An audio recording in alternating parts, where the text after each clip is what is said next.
Entrepreneurship is a very subjective act. When entrepreneurs make a decision to start their business, they always sense opportunities relative to their skills, to their knowledge, to their resources.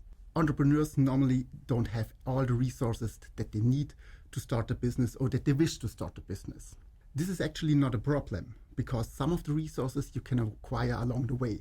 For example, you learn or you get access to financial means later in the entrepreneurship process. So this raises the question, what are actually the sufficient or insufficient resource endorsement that you need to be successful in the end? In order to understand the starting conditions more in depth, we see resource endorsement as configurations of different kind of resources. For example, human resources like experience, knowledge, skills, but also social resources, that's your network, your friends that support you, and the financial means that you have at your disposal. What we find is quite interesting. One important point is that none of these resources account for your success in isolation. They always get their value in relation to other resources. This is already remarkable because sometimes you hear the argument that human capital plays a decisive role for success. We put this in context. Yes, it does, but the question is, without other resources, do you really combine it? A second finding shows that success and failure are not symmetric. That means that all the things that lead to success do not automatically lead to failure if they are not given. This can be explained with the fact that entrepreneurship is a learning game. You start in a particular situation and you're learning from there on.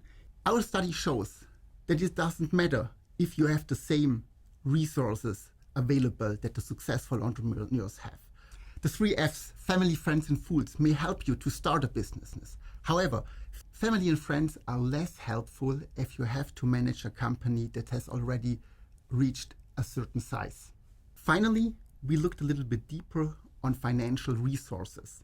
There is a gambler's ruins hypothesis. That means that the more money you have, the longer you can stay on the table. If the success comes in future, you can sit and wait. Our study found something in opposition to that. Yes, it is of advantage if you have financial means. However, if you are not able to combine them with human capital or social capital or other resources, financial means alone does not lead to success. We find that social capital and human capital allow you to acquire financial means in the future. This doesn't work for financial capital because you cannot buy in the future friends when you need them.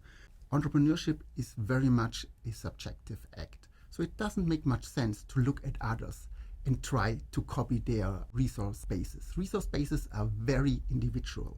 So you have fun and that could be enough to start your business successfully. There is simply not one path that leads to success, what gives plenty of opportunities to all the entrepreneurs out there.